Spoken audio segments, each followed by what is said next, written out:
Good day, ladies and gentlemen.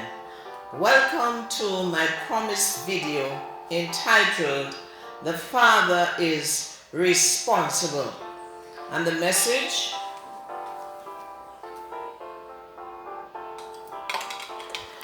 in the story on Jacob and Esau, found in Genesis chapters 25-22 to 28-29, God had said that the elder should serve the younger, but tradition said otherwise. However, Rebacca watched God while Isaac was a fan of tradition. Scenario 1: Rebacca and God.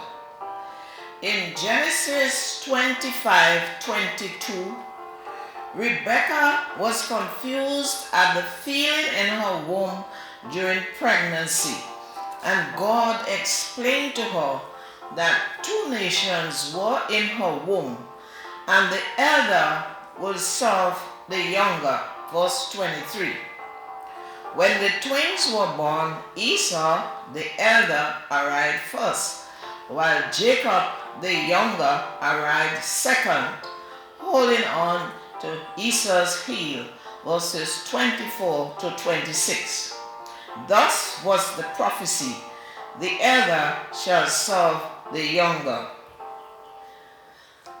Scenario 2: Isaac and the prophecy. On the onset of his death, Isaac, father and covenant holder, was about to drown the prophecy by blessing Esau, his elder son, according to tradition, chapters 27:1-4. But Rebacca acted quickly to defend the prophecy by usurping Isaac. Verses 5-29. Rebacca disguised Jacob, the younger son, to receive the covenant blessing. The plot twist. Genesis 27:30-33. And I read, "And it came to pass, as soon as Isaac had made an end of blessing Jacob, and Jacob was yet scarce gone out from the presence of Isaac his father, that Esau his brother came in from hunting.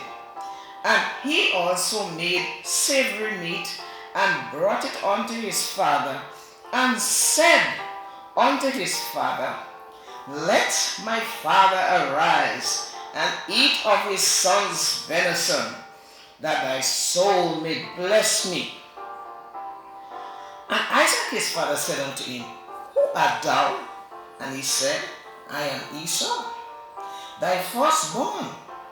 And Isaac trembled very exceedingly, and said, Who? Where is he that hath taken venison, and brought it to me?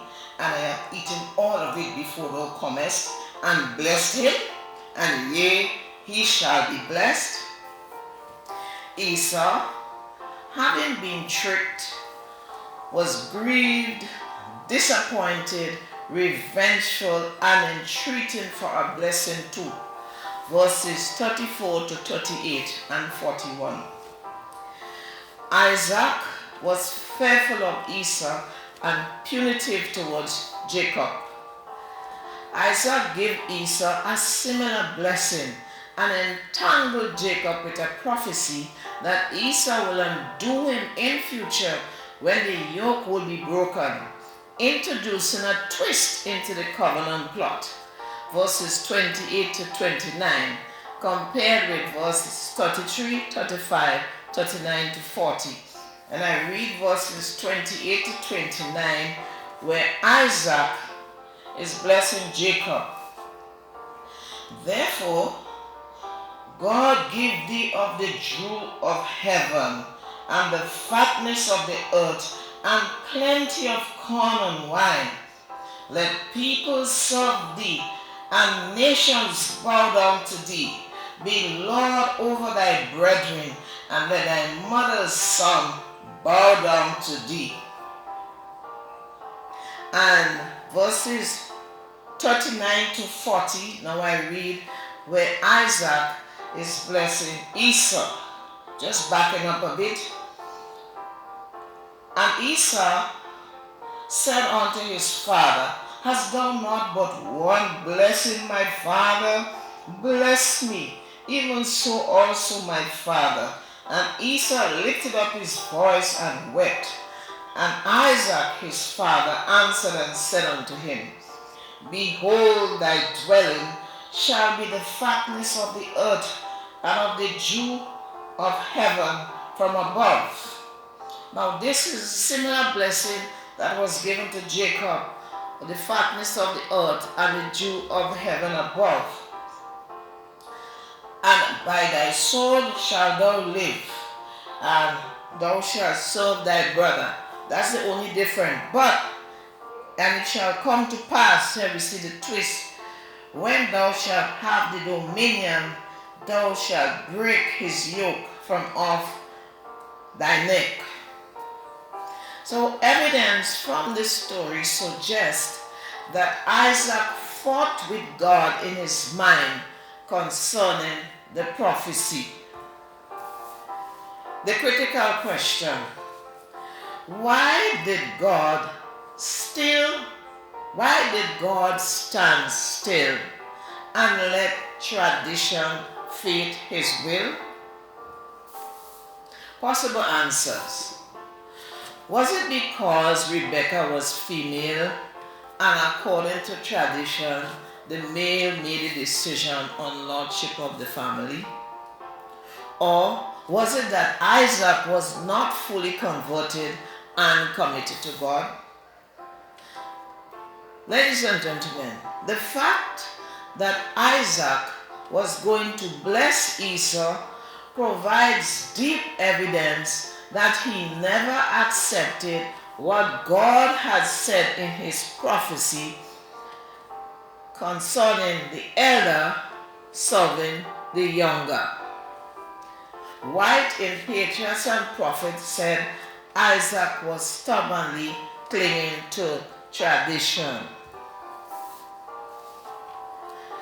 It seems that God held his peace before Isaac's love of tradition, but held on to his favored Jacob, as is evident in the finishes of the New Jerusalem city, previously discussed in my last video entitled The Entrance is Still the Same.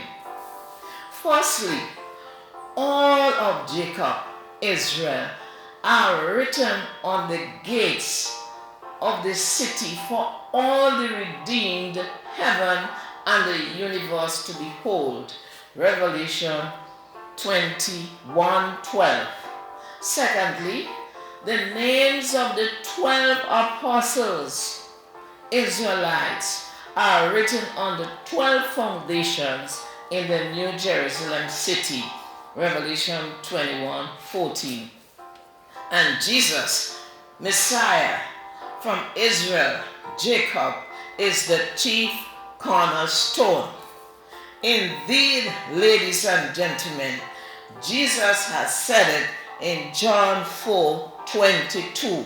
Salvation is of Israel, the Jews, ancient Israel, not the synagogue, the Jews of the synagogue of Satan that Jesus referred to in this Pergamos, one of the 7 churches in Revelation 3, when he said, I know of the synagogue of Satan, who calls themselves Jews among you, but are not Jews.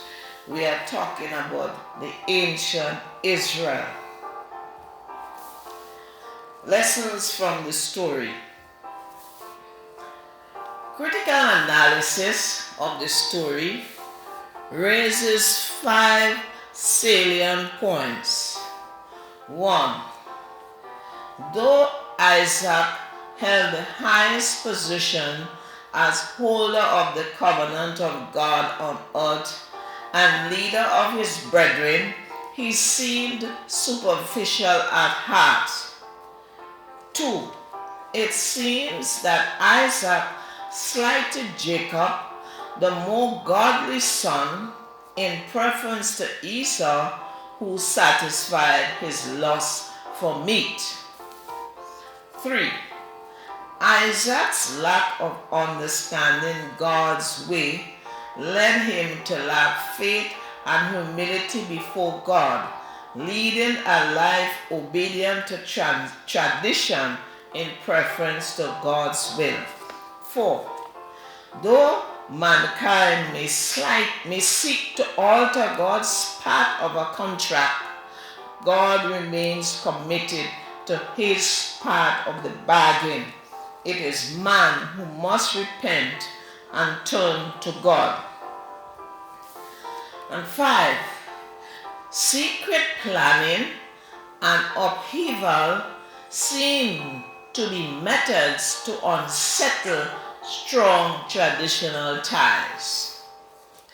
Isaac's stubbornness stood in the way of the prophecy, he blessing Esau instead of Jacob. Rebacca's cunning pulled the prophecy out of his destructive path, she dressing Jacob to role-play Esau. Subsequently, a loud, abrasive tone was introduced into the story plot, consisting of a medley of emotions: grief over loss, anger and hatred, cursing and threat, fear and trembling, repressed feelings exposed, Rebacca crying out over her misery concerning Esau's Canaanite wives. Esau and Isaac's self-realization, coming to their senses and making change. Isaac blessed Jacob again and followed the counsel of Rebacca concerning his wife, Genesis 28:6. And Esau took wives from among Ishmael to please Isaac, Genesis 28:8. Altering God's plan, allusion to Islam and Israel. Ladies and gentlemen, could it be that the world of Islam ended up rejecting Jesus with the perception that if they bow to Jesus, that will be a mark of servitude?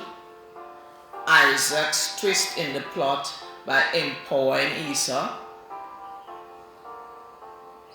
Could this also be the reason why the Messiah, Jesus, is attributed to be just a good man, a prophet like other men?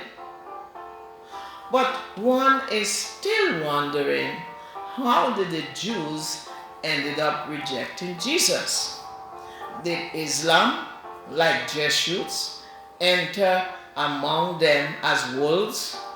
Or was it solely the workings of Satan? Conclusion. Ladies and gentlemen, when responsible man slides God's will for tradition and fear, as seen in Isaac's attitude in the story, woman must hold up God's banner high, as seen in Rebacca's action. God works with whomsoever he pleases. In Joel 2:28-29, God pours out his spirit on both male and female.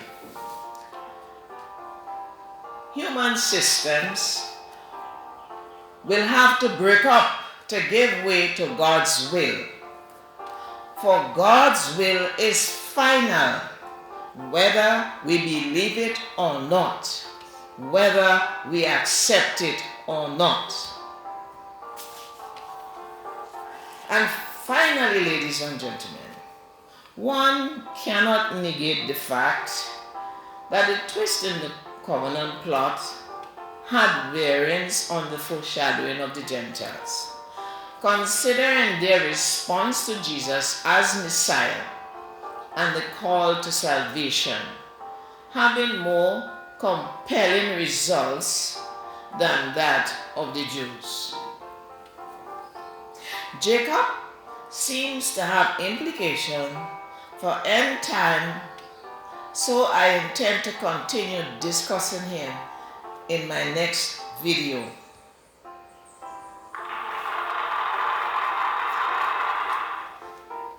Thank you, ladies and gentlemen, for your time.